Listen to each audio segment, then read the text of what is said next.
Baik, sebelumnya Assalamualaikum warahmatullahi wabarakatuh. Waalaikumsalam warahmatullahi wabarakatuh.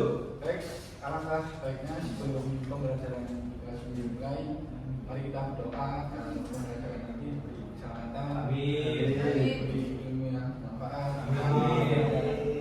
Berdoa dimulai.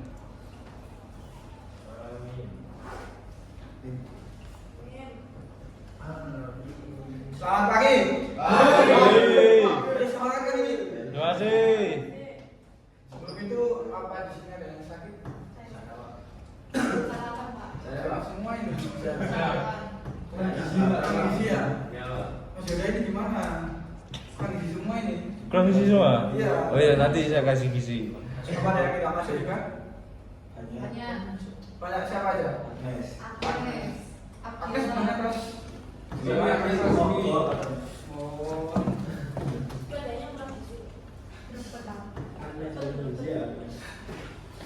ya, sebelum itu Bapak minta tolong untuk pembelajaran hari ini lebih serius ya, boleh bercanda, tapi ada waktunya. Karena pelajaran ini mungkin ya cukup penting karena kita akan belajar tentang pertumbuhan, perkembangan dan kebutuhan anak. Jadi Bapak mohon untuk materinya didengarkan dengan baik.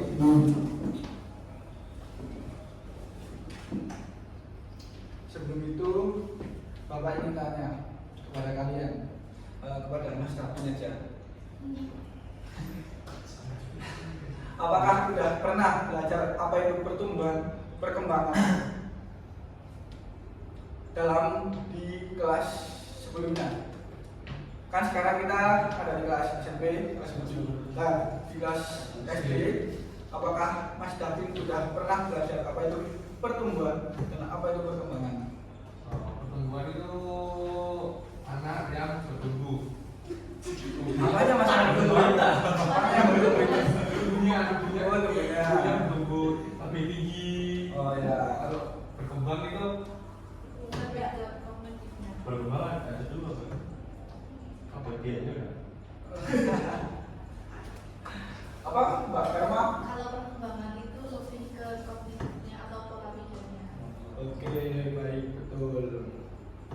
Baik, tujuan kali ini kita dalam pembelajaran kali ini adalah untuk kalian dapat mengidentifikasi dan menganalisis tentang perbedaan pertumbuhan dan perkembangan pada usia kalian dan teman sebaya, dan juga kalian dapat menganalisis dan mengelompokkan kelompok kebutuhan dasar seperti kayak fisik, emosional, sosial pada usia kalian, dan juga kalian mampu menganalisis minimal 3 kelompok seperti gizi seperti yang dijelaskan tadi, lingkungan, aktivitas fisik, karena itu sangat berpengaruh pada proses pertumbuhan anak.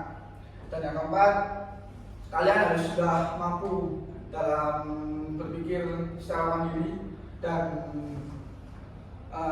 kreatif dalam memilih makanan-makanan yang sehat untuk pertumbuhan kalian dan perkembangan kalian. Sebelum pembelajaran dimulai, kita SBQ dulu karena semua kelihatannya lesu-lesu banget. Aku mohon untuk anak-anak berdiri bentar.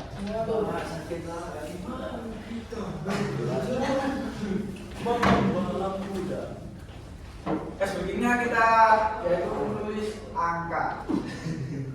Jadi kita menulis angka dengan jari dulu. Kalau Bapak bilang angka 1, kalian 1. Kalau Bapak angka 2. Coba ya. 1, 2, 3. Sekarang ganti. Sekarang menggunakan anggota tubuh yaitu kepala. Coba. Kalau 1, 2. Siap? 1, 2, 3,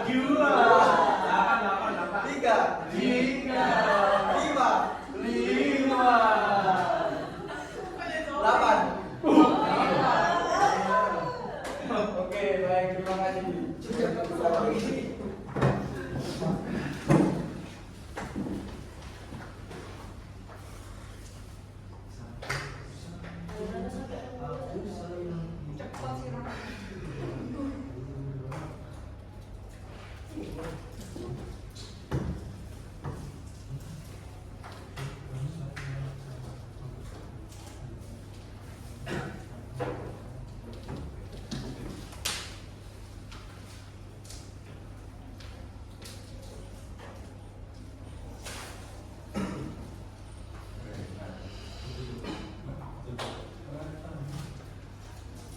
Sebelum saya menjelaskan materinya, kita ini dulu kata pertanyaan pemantik lah buat ngetes pemahaman teman-teman.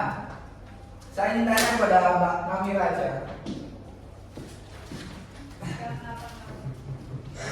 Kan tadi sudah dijelaskan sama Mas David, contohnya pertumbuhan dan perkembangan pada anak. Nah, selama Mbak Namira kan sekarang sudah memasuki waktu kelas SMP ya. Apa perubahan Mbak Namira di waktu SD dari waktu SD sampai sekarang? Mungkin dari pertumbuhan dan perkembangannya. Perubahan dalam pertumbuhan dan perkembangan. Ya. Slow motor. Ya terserah, pokoknya pertumbuhannya adalah tubuh Mbak Namira. Kalau pas SD saya rasanya masih pendek. Selain tinggi badan Mbak, sama Berat badan nih. selain tinggi badan dan berat badan Mbak, Topik saya. itu perkembangannya. Pertumbuhannya. Kalau pertumbuhannya, Apa? Pertumbuhannya.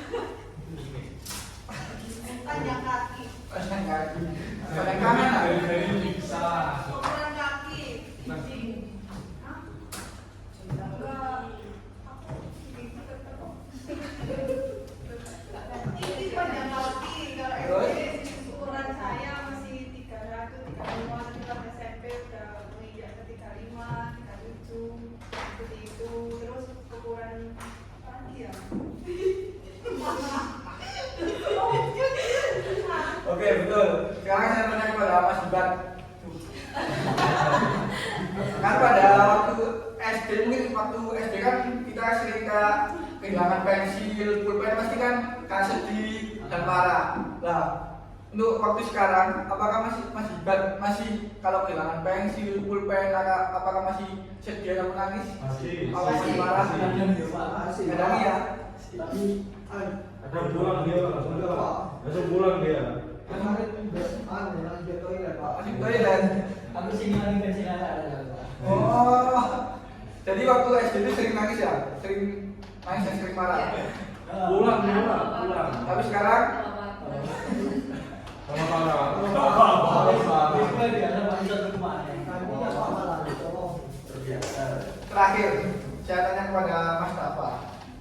Dari contoh-contoh yang dijelaskan dari Mbak Amira, Mas Iban, mungkin apa faktor yang sangat mempengaruhi dalam pertumbuhan dan perkembangan pada anak usia sekolah? Terutama contohnya dalam pertumbuhan dulu aja.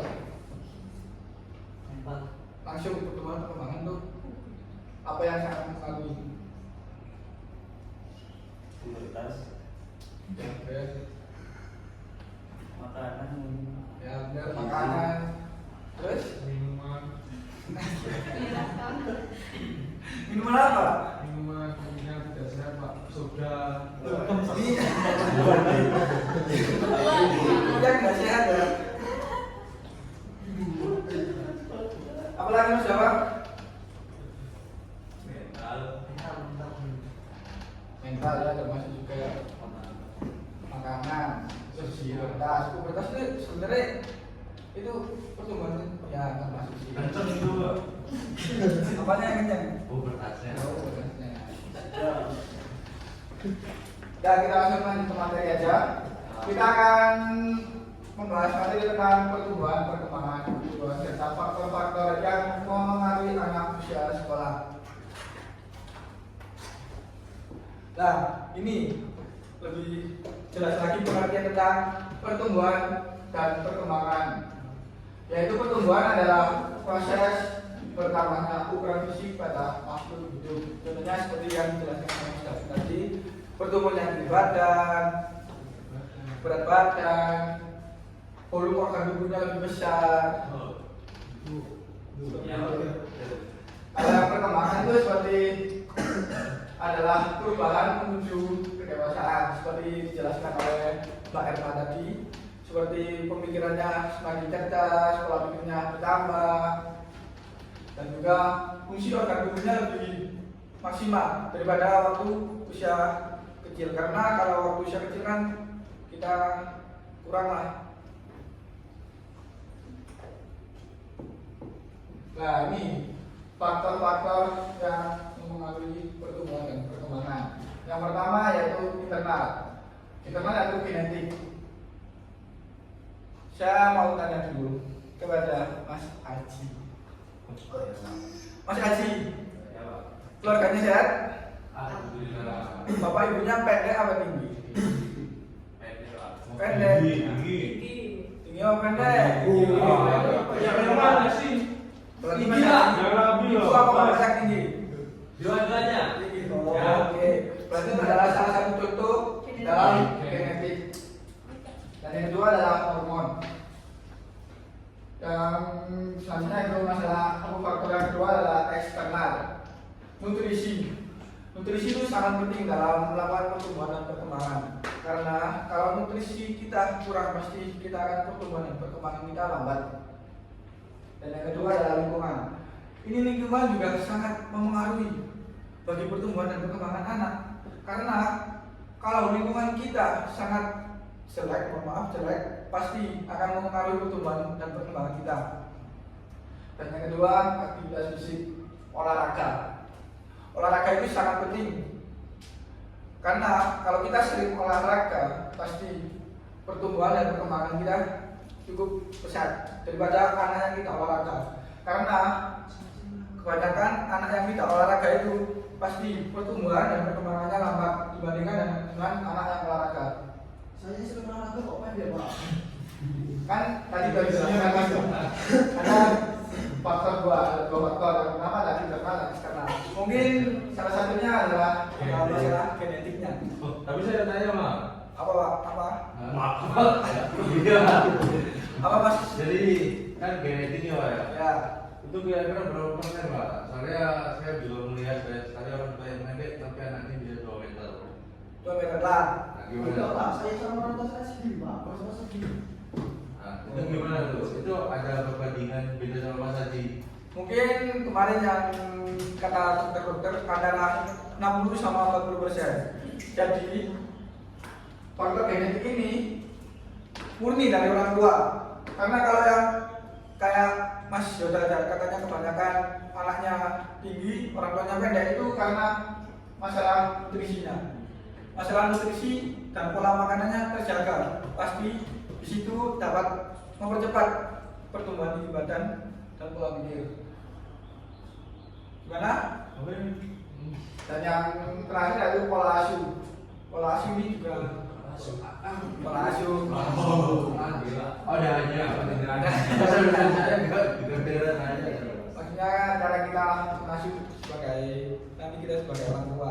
Bagaimana cara kita mengasuh anak tersebut? Gimana cara kita mengajari dan mengajari bagaimana cara anak tersebut dapat berkembang dengan baik.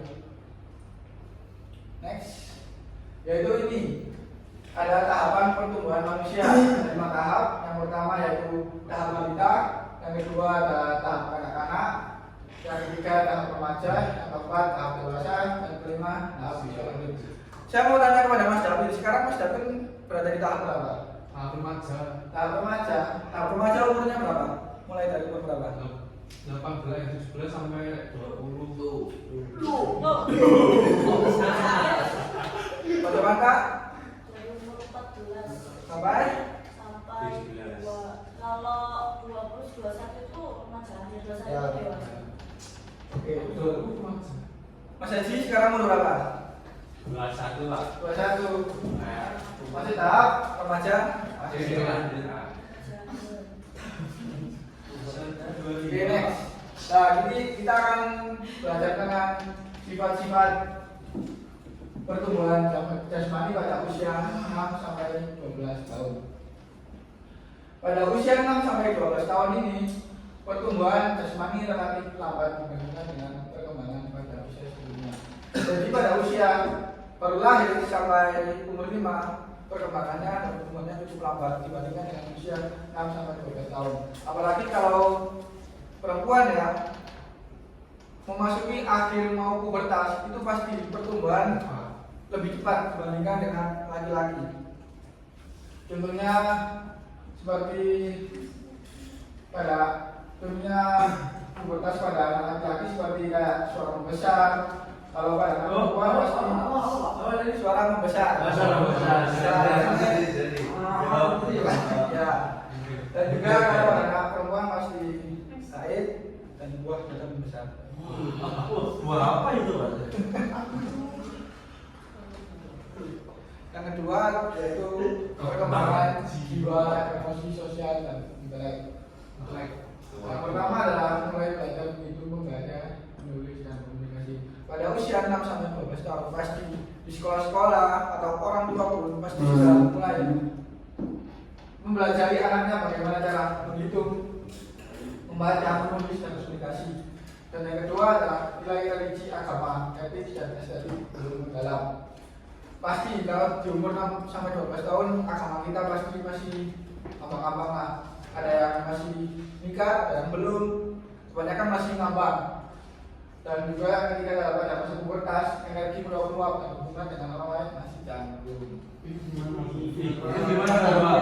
Kamu mau tanya ini, siapa yang waktu SD masih pacaran? Saya masih jiwa. Masih pacaran.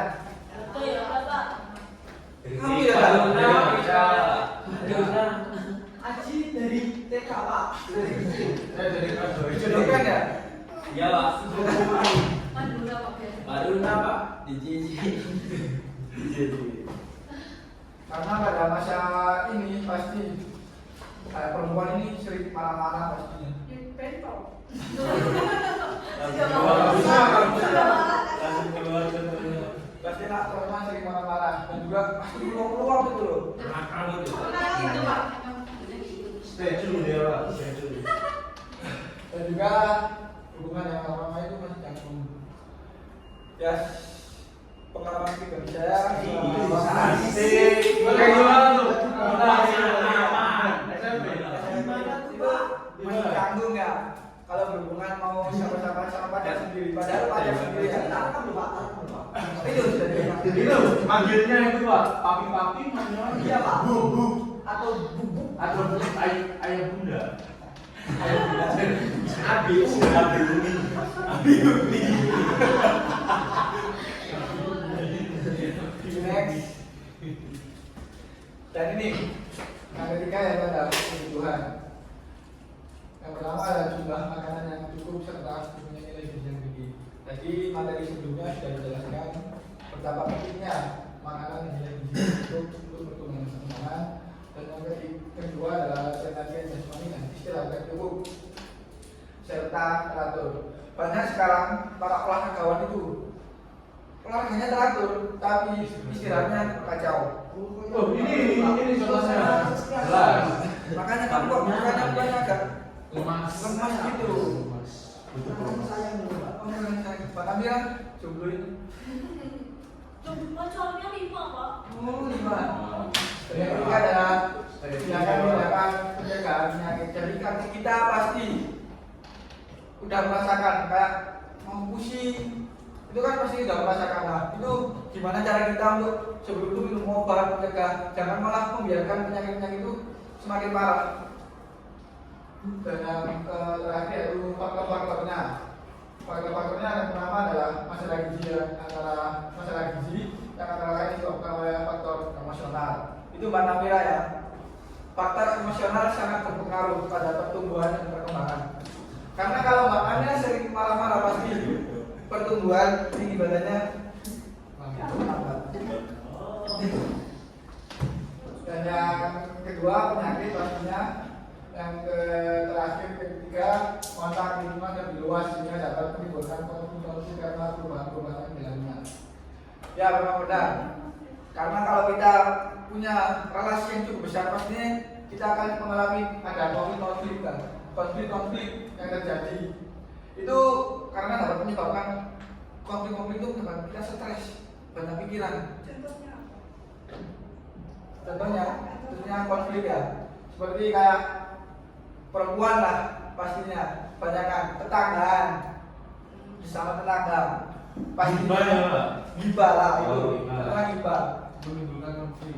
Teman sendiri, Diomongin. seumpama Bang Amira, Jowanka, dan Erma lagi gibahin Dinda. Pastinya salah satu Mbak Jowanka atau Erma itu ada yang cukup Mbak Dinda.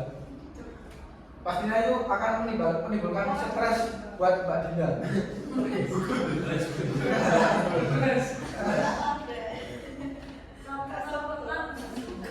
Selanjutnya yaitu pada usia 12 sampai 18 tahun. Yang pertama adalah pertumbuhan jasmani, penambahan jaringan lemak di bawah kulit lebih banyak pada wanita daripada laki-laki. Dilihat sendiri ya, lemaknya kebanyakan perempuan apa laki-laki dari sekarang. Perempuan Pak.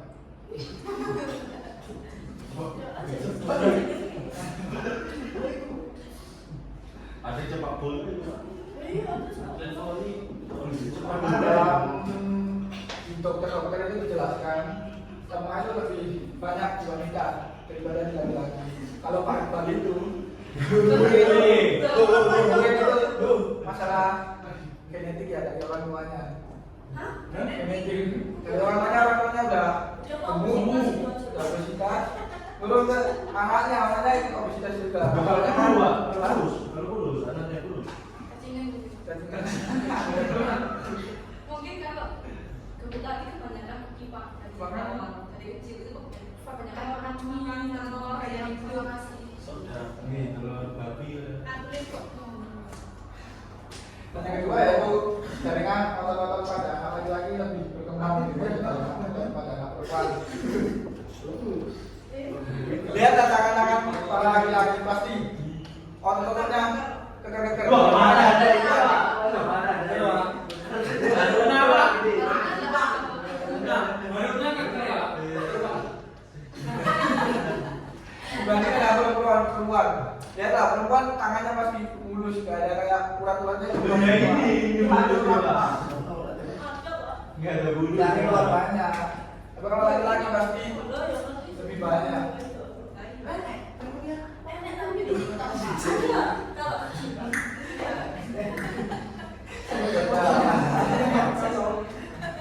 Selanjutnya itu tentang perkembangan jiwa sosial dan intelek pada usia 13 sampai 18 tahun. Pemikiran sudah kritis juga sadar kewibawaan orang tuanya. Pada umur 13 sampai 18 tahun pasti sudah tahu mana jelek, mana yang cantik, mana yang ganteng. Yang cantik. Yang cantik. Dan yang kedua yaitu emosi belum mencapai suatu stabilisasi tertentu dan perlu adanya simpati dan nasihat. Ini contohnya Kamila. Emosinya masih belum stabil, masih tidak bisa mengontrol emosinya, masih menggebu-gebu lah. Lupa kemarin pas kamu aku tabrak. Tuh. Oh, putih kartunya. Malah kabupaten ya bang, sakit. Tersakiti. Makin berat. Pakai berat. Yang ketiga itu mulai memisahkan diri dari orang tua dan dari pergaulan dengan teman-teman. Pada usia 13 sampai 18 tahun kita sudah merasakan udah jarang kumpulan dengan orang tua, pasti kita lebih lepas lah. Iya. Begitu kan selanjutnya.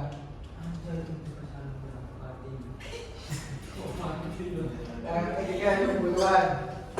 Yang pertama diperlukan adanya pengertian dari orang tua dan keluarganya. Kebutuhan ini tidak dari keluarganya saja sih, dari pacar juga sangat berpengaruh. Makanya yang jomblo-jomblo pasti kebanyakan stres. Barunya ya. Contohnya, yang habis putus pacar pasti badannya lebih kurus. Pengalaman sendiri Pak. Oh ya, pengalaman sendiri misalnya. Oh, itu berapa kilo tuh, Pak? Sumpah. Stres ketekan pikiran. Coba tanya. Anak ini loh, Pak. Anak yang ini coba tanya. Kamu kenapa kok bisa kurus? Sudah ada tunang tuh pak. Kerja sendiri. Enggak, yang kecil pacarnya pak. Kok bisa?